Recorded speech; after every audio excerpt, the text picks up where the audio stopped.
The Book of Ruth. In the days when the judges ruled in Israel, a severe famine came upon the land. So a man from Bethlehem in Judah left his home and went to live in the country of Moab, taking his wife and 2 sons with him. The man's name was Elimelech, and his wife was Naomi. Their 2 sons were Mahlon and Chilion. They were Ephrathites from Bethlehem in the land of Judah. And when they reached Moab, they settled there. Then Elimelech died, and Naomi was left with her 2 sons. The 2 sons married Moabite women. One married a woman named Orpah, and the other a woman named Ruth. But about 10 years later, both Mahlon and Chilion died. This left Naomi alone, without her 2 sons or her husband. Then Naomi heard in Moab that the Lord had blessed his people in Judah by giving them good crops again. So Naomi and her daughters-in-law got ready to leave Moab to return to her homeland. With her 2 daughters-in-law, she set out from the place where she had been living, and they took the road that would lead them back to Judah. But on the way, Naomi said to her 2 daughters-in-law, "Go back to your mother's homes, and may the Lord reward you for your kindness to your husbands and to me. May the Lord bless you with the security of another marriage."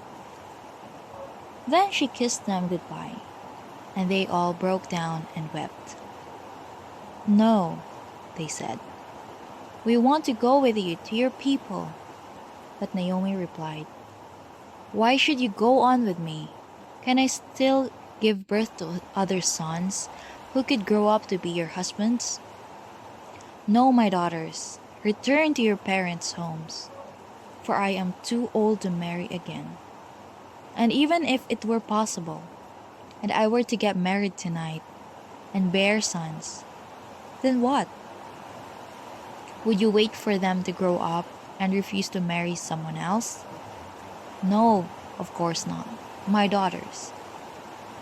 Things are far more bitter for me than for you, because the Lord himself has raised his fist against me." And again they wept together, and Orpah kissed her mother-in-law goodbye. But Ruth clung tightly to Naomi. "Look," Naomi said to her, "your sister-in-law has gone back to her people and to her gods. You should do the same." But Ruth replied, "Don't ask me to leave you and turn back. Wherever you go, I will go. Wherever you live, I will live. Your people will be my people, and your God will be my God. Wherever you die, I will die, and there I will be buried. May the Lord punish me severely if I allow anything but death to separate us." When Naomi saw that Ruth was determined to go with her, she said nothing more. So the 2 of them continued on their journey. When they came to Bethlehem, the entire town was excited by their arrival. "Is it really Naomi?" the women asked. "Don't call me Naomi," she responded. "Instead, call me Mara, for the Almighty has made life very bitter for me. I went away full, but the Lord has brought me home empty. Why call me Naomi when the Lord has caused me to suffer, and the Almighty has sent such tragedy upon me?" So Naomi returned from Moab, accompanied by her daughter-in-law, Ruth, the young Moabite woman. They arrived in Bethlehem in late spring, at the beginning of the barley harvest. Now there was a wealthy and influential man in Bethlehem named Boaz, who was a relative of Naomi's husband Elimelech. One day, Ruth the Moabite said to Naomi, "Let me go out into the harvest fields to pick up the stalks of grain left behind by anyone who is kind enough to let me do it." Naomi replied, "All right, my daughter, go ahead." So Ruth went out to gather grain behind the harvesters, and as it happened, she found herself working in a field that belonged to Boaz, the relative of her father-in-law Elimelech. While she was there, Boaz arrived from Bethlehem and greeted the harvesters. "The Lord be with you," he said. "The Lord bless you," the harvesters replied. Then Boaz asked his foreman, "Who is that young woman over there? Who does she belong to?" And the foreman replied, "She's the young woman from Moab who came back with Naomi. She asked me this morning if she could gather grain behind the harvesters. She has been hard at work ever since, except for a few minutes rest in the shelter." Boaz went over and said to Ruth, "Listen, my daughter, stay right here with us when you gather grain. Don't go to any other fields. Stay right behind the young women working in my field. See which part of the field they are harvesting, and then follow them. I have warned the young men not to treat you roughly, and when you are thirsty, help yourself to the water they have drawn from the well."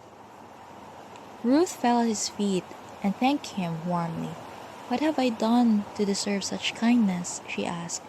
"I am only a foreigner." "Yes, I know," Boaz replied, "but I also know about everything you've done for your mother-in-law since the death of your husband. I have heard how you left your father and mother and your own land to live here among complete strangers. May the Lord, the God of Israel, under whose wings you have come to take refuge, reward you fully for what you have done." "I hope I continue to please you, sir," she replied. "You have comforted me by speaking so kindly to me, even though I am not one of your workers." At mealtime, Boaz called to her, "Come over here and help yourself to some food. You can dip your bread in the sour wine." So she sat with his harvesters, and Boaz gave her some roasted grain to eat. She ate all she wanted and still had some left over. When Ruth went back to work again, Boaz ordered his young men, "Let her gather grain right among the sheaves without stopping her, and pull out some heads of barley from the bundles and drop them on purpose for her. Let her pick them up and don't give her a hard time." So Ruth gathered barley there all day, and when she beat out the grain that evening, it filled an entire basket. She carried it back into town and showed it to her mother-in-law. Ruth also gave her the roasted grain that was left over from her meal. "Where did you gather all this grain today?" Naomi asked. "Where did you work? May the Lord bless the one who helped you." So Ruth told her mother-in-law about the man in whose field she had worked. She said, "The man I worked with today is named Boaz. May the Lord bless him." Naomi told her daughter-in-law, "He is showing his kindness to us as well as to your dead husband. That man is one of our closest relatives, one of our family redeemers." Then Ruth said, "What's more, Boaz even told me to come back and stay with his harvesters until the entire harvest is completed." "Good!" Naomi exclaimed. "Do as he said, my daughter. Stay with his young women right through the whole harvest. You might be harassed in other fields, but you'll be safe with him." So Ruth worked alongside the women in Boaz's fields and gathered grain with them until the end of the barley harvest. Then she continued working with them through the wheat harvest in early summer, and all the while she lived with her mother-in-law. One day, Naomi said to Ruth, "My daughter, it's time that I found a permanent home for you, so that you will be provided for. Boaz is a close relative of ours, and he's been very kind by letting you gather grain with his young women. Tonight, he will be winnowing barley at the threshing floor. Now, do as I tell you. Take a bath and put on perfume, and dress in your nicest clothes. Then go to the threshing floor. But don't let Boaz see you, until he has finished eating and drinking. Be sure to notice where he lies down, then go and uncover his feet and lie down there. He will tell you what to do." "I will do everything you say," Ruth replied. So she went down to the threshing floor that night and followed the instructions of her mother-in-law. After Boaz had finished eating and drinking and was in good spirits, he lay down at the far end of the pile of grain and went to sleep. Then Ruth came quietly, uncovered his feet, and lay down. Around midnight, Boaz suddenly woke up and turned over. He was surprised to find a woman lying at his feet. "Who are you?" he asked. "I am your servant, Ruth," she replied. "Spread the corner of your covering over me, for you are my family redeemer." "The Lord bless you, my daughter," Boaz exclaimed. "You are showing even more family loyalty now than you did before, for you have not gone after a younger man, whether rich or poor. Now don't worry about a thing, my daughter. I will do what is necessary, for everyone in town knows you are a virtuous woman. But while it's true that I am one of your family redeemers, there is another man who is more closely related to you than I am. Stay here tonight, and in the morning I will talk to him. If he is willing to redeem you, very well. Let him marry you. But if he is not willing, then, as surely as the Lord lives, I will redeem you myself. Now lie down here until morning." So Ruth lay at Boaz's feet until the morning, but she got up before it was light enough for people to recognize each other. For Boaz had said, "No one must know that a woman was here at the threshing floor." Then Boaz said to her, "Bring your cloak and spread it out." He measured 6 scoops of barley into the cloak and placed it on her back. Then he returned to the town. When Ruth went back to her mother-in-law, Naomi asked, "What happened, my daughter?" Ruth told Naomi everything Boaz had done for her. And she added, "He gave me this 6 scoops of barley and said, 'Don't go back to your mother-in-law empty-handed.'" Then Naomi said to her, "Just be patient, my daughter, until we hear what happens. The man won't rest until he has settled things today." Meanwhile, Boaz went up to the town gate and sat there. When the kinsman redeemer he had mentioned came along, Boaz said, "Come over here, my friend, and sit down." So he went over and sat down. Boaz took 10 of the elders of the town and said, "Sit here," and they did so. Then he said to the kinsman redeemer, "Naomi, who has come back from Moab, is selling the piece of land that belonged to her brother Elimelech. I thought I should bring the matter to your attention and suggest that you buy it in the presence of these seated here, and in the presence of the elders of my people. If you will redeem it, do so. But if you will not, tell me, so I will know. For no one has the right to do it except you, and I am next in line." "I will redeem it," he said. Then Boaz said, "On the day you buy the land from Naomi and from Ruth the Moabitess, you acquire the dead man's widow, in order to maintain the name of the dead with his property." At this, the kinsman redeemer said, "Then I cannot redeem it, because I might endanger my own state. You redeem it yourself. I cannot do it." Now in earlier times in Israel, for the redemption and transfer of property to become final, one party took off his sandal and gave it to the other. This was the method of legalizing transactions in Israel. So the kinsman redeemer said to Boaz, "Buy it yourself," and he removed his sandal. Then Boaz announced to the elders and all the people, "Today you are witnesses that I have bought from Naomi all the property of Elimelech, Chilion, and Mahlon.